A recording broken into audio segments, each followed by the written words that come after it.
The night had settled like a warm, suffocating blanket. The quiet in my house wasn't peaceful. It was heavy. My husband, Daniel, had left for a 5-day corporate retreat, and the silence left behind felt unfamiliar, even after all these years. It was just past 9 p.m. when the doorbell rang. I wasn't expecting it. My robe was loosely tied, and I'd just poured myself a second glass of wine. I crossed the hardwood floor slowly, heart knocking against my ribs, unsure why I felt so alert. Opened the door. He stood tall in the dim porch light, holding a silver tray. Not a teenager in uniform, not a delivery app driver. Man, dressed in black slacks and a charcoal shirt, sleeves rolled to his forearms, revealing dark, smooth skin and strong wrists. His gaze met mine without hesitation. "Good evening," he said. "Emily Carter." "Yes, I'm Malik. Malik Okoye.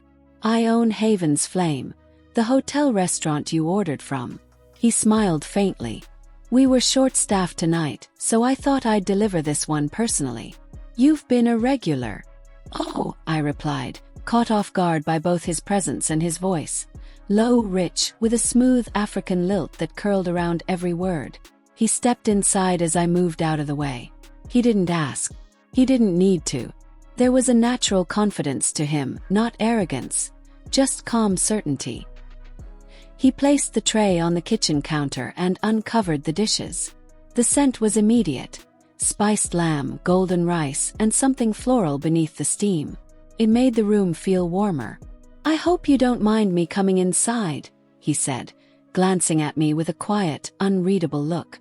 "This is my grandmother's recipe. I like to make sure it's appreciated." "I don't mind," I said, trying not to stare. "It smells amazing."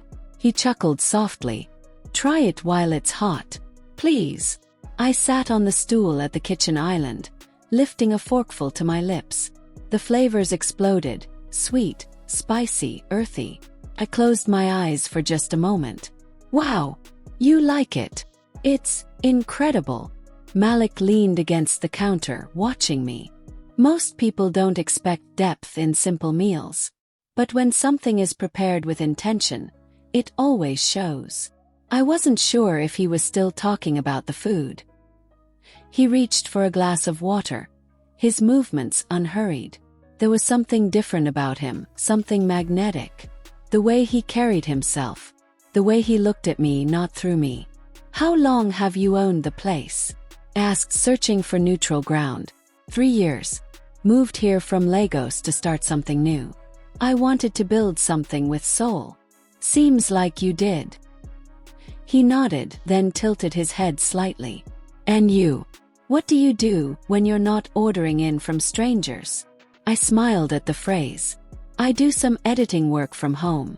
Mostly travel blogs, marketing copy, nothing exciting." "Still," he said, "you're the kind of person who notices details.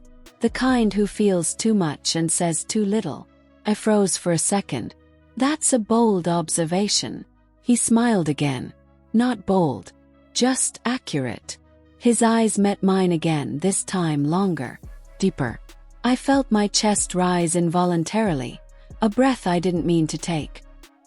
His gaze dropped briefly to the exposed curve of my collarbone, and he didn't look away fast enough to hide it. I felt my pulse skip. I shifted on the stool, setting the fork down. "Well, thank you for the personal delivery. It was really thoughtful." He straightened but didn't move to leave immediately. It's not often I get to see who's on the other side of the receipt. I nodded slowly. Malik reached for the tray, stacking the empty lids, but stopped at the door. He turned back to face me. "Are you sure you're okay being alone tonight?" he asked. I met his eyes. The question hung between us like perfume, visible, felt, impossible to ignore. I didn't answer right away. Because the truth wasn't simple. I wasn't afraid. I wasn't even lonely in the traditional sense. But something about him, his voice, his presence, unlocked a part of me I had forgotten was still alive. I nodded once, barely. "I'll be fine." He held my gaze for a breath longer than necessary, then stepped out into the night. When the door clicked shut behind him, I stood still, hand resting on the wood. The food had been rich. But something else, something much more dangerous, had just been served. I was still at the kitchen island, absent-mindedly tracing circles on the marble countertop, when the doorbell rang again. I didn't move at first. A chill passed over me, not of fear but anticipation. I knew who it was. I felt it in the sudden weight of the air. I walked slowly to the door and opened it. Malik stood there, no tray this time, just a small white box in his hand, tied with thin gold ribbon. "You forgot dessert," he said softly, voice low and unhurried. I opened the door wider. "I didn't even realize dessert was included." "It was," he said. "And it's my favorite part." This time, when he stepped inside, I didn't feel the need to explain or justify it. He moved through my space as if he had already become part of it. In the kitchen, he opened the box and revealed 2 golden mango tarts, perfectly round and glistening under a thin glaze. "I couldn't let the meal end without this," he said, placing one on a small plate and handing it to me. "It's made from the fruit we grew back home." Took a bite. Sweet, fresh, tangy. The kind of flavor that demanded your full attention. "Oh my God," I whispered. He smiled, leaning against the opposite counter. "See, some things are worth returning for." I didn't know whether he meant the tart or me. There was a pause, filled with nothing but the quiet hum of the refrigerator. He didn't make small talk. He didn't ask about my day. He simply watched me like I was something he'd waited to taste. I looked at him, plate in hand. "Did you come back just for dessert?" "No," he answered plainly. I swallowed. He crossed the space between us slowly, not touching, not speaking, just moving close enough that I could feel the warmth of his skin. "You didn't ask me to leave earlier," he said. "You could have. But you didn't." I set the plate down carefully. "I didn't want you to." My words surprised even me. He reached out and touched the edge of my sleeve, dragging it slightly down my shoulder. His touch was feather-light, not possessive, just a suggestion, an invitation. "I don't do this," I said, voice hushed. "I'm not the type," he finished, eyes searching mine. "Neither am I. But here we are." I didn't speak. I just let him brush his fingers up the side of my arm, slow and deliberate. Every nerve woke up like it had been asleep for years. We moved to the living room without a word. The room was dim, lit only by the soft glow of a single lamp in the corner. I sat on the couch. He remained standing, watching me like I was still deciding something. "I don't want to be a mistake," he said suddenly. I looked up. "You're not." He knelt in front of me, resting his hands gently on my knees. The moment was fragile, sacred. His face was close but not too close. His breath warm but not invasive. "I don't want to hurt you," I whispered, barely audible. "Then don't hold back." I didn't. Couldn't. My fingers found the back of his neck and I pulled him forward. Not forcefully, just enough. His lips brushed against mine like a secret. And in that instant, every quiet part of me, the parts Daniel never noticed, the pieces I'd tucked away, came alive. The kiss was soft, exploratory. Not hungry, not desperate. Like he wanted to learn me. We didn't rush. We didn't talk. Time stopped. Eventually, he pulled back just slightly, his forehead resting against mine. "Tell me to stop," he whispered. Couldn't. Not when my skin was still tingling from the kiss. Not when the ache inside me had finally found an answer. "If you go any further," I said, voice trembling, "there's no turning back." Malik exhaled, deep and slow. "Then let me stay." That sentence unraveled what little resistance I had left. He nodded. He stood, offered his hand, and I took it. No words followed. Only shadows, heat, and the sound of my heartbeat pounding against the walls of my chest. Sunlight filtered through the sheer curtains, painting pale gold streaks across the floor. The house was silent again, but different now. Not the emptiness of before. This silence held weight. Memory. Consequence. I sat up slowly, the sheets wrapped around my legs. Malik was gone. He hadn't said goodbye, hadn't left a note. Just silence and the faintest trace of his cologne in the air. It was better that way. There was no pretending this had been a dream. My skin still remembered him. My lips still tingled from his kiss.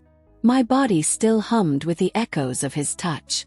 I reached for my phone on the nightstand. One message. From an unsaved number. Thank you for letting me in. No punctuation. No demands. Just a quiet acknowledgement of something we both knew could never be spoken aloud again. I didn't reply. Downstairs, the coffee brewed slowly. The smell should have been comforting, it wasn't. I sipped it with shaking fingers, trying to piece myself back together before Daniel returned. He would be home by evening. I still had time to erase this. The robe I'd dropped the night before was folded neatly on the armchair, though I didn't remember doing it. Everything in the room was in place. Everything except me. I wandered the living room aimlessly, brushing my fingers over the furniture, the framed photos, the vase on the windowsill. Everything looked the same. But I wasn't. The memories came in flashes, not images but sensations. His breath on my collarbone. His voice low and certain. The way he looked at me like I wasn't just someone's wife, but a woman who still mattered. A woman who could still feel. I hated that I didn't regret it more. Not because it wasn't wrong. It was. But because it reminded me of everything I'd forgotten about myself. I stared out the window, watching a couple walk by, laughing, arms wrapped around each other. It looked easy for them. Maybe it had once been easy for Daniel and me too. But easy fades. And we never talked about the fading. We just learned to live with it. The clock ticked past noon. I started cleaning. Folding, scrubbing, wiping away fingerprints no one else would notice. I washed the wine glasses. Took the extra tart out of the fridge and threw it away. Erasure through routine. Still, I couldn't bring myself to delete Malik's message. Not yet. I scrolled through my text history with Daniel. Last night he'd messaged late, asking how I was. I hadn't answered. I typed now. Looking forward to seeing you. Simple. If. Controlled. A minute later he responded. Landing at 5. Can't wait to be home. I set the phone down and exhaled. What was home really? A place. Person. A routine. Because last night, home had felt like a pair of hands that didn't belong to my husband. A voice that saw through my walls. A touch that wasn't rushed, distracted, or obligatory. I sat on the edge of the couch and looked at the framed photo on the side table. Me and Daniel in Santorini 5 years ago. Smiling. Carefree. Before his schedule grew too full and my days too quiet. We'd built a life. But I'd lost myself somewhere inside it. Maybe I wasn't searching for a man. Maybe I was searching for the version of myself that Daniel no longer reached for. The one who wanted to be desired, not just cared for. The one who still existed. Apparently. Malik had found her.